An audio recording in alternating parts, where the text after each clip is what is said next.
Hey guys, my name is Milan. I'm a physiotherapist with Pain Free Health Clinics. Today, I wanted to chat about core strength. I get a lot of patients coming into my clinic and explaining to me that they've been referred by the doctor, or they know that their core is weak or that they do not have a core.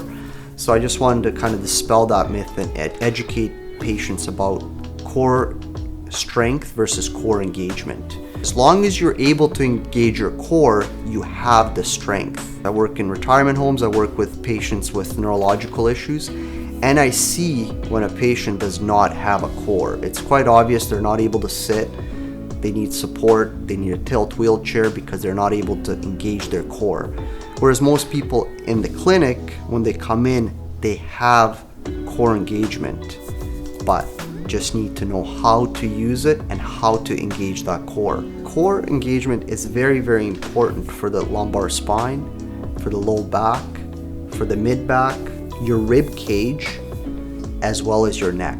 It's the foundation. So therefore, once you engage that core, the core supports the rest of your upper torso, so that when you're typing or doing something for prolonged periods of time, that rib cage is staying put. If that core is turned off, automatically the shoulders have a tendency to go forward. A lot of folks have been taught that the key to having that good posture for the neck and the shoulders is just to drive the shoulders back.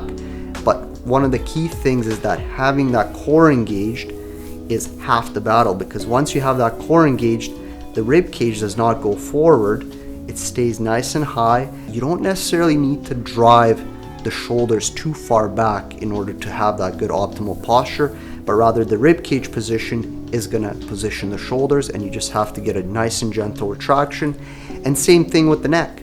If that core is turned off, the neck will automatically go forwards, but when that foundation, which is the core, is supporting everything and giving it optimal positioning, the neck itself is almost going to be in that good position. You might just have to do a little chin tuck, but other than that, it drives everything. Especially when you're sitting, everything is driven by the core, and that foundation of the core is the key to good posture, because 99% of the folks that come into the clinic already have the core muscles that are necessary to engage the core.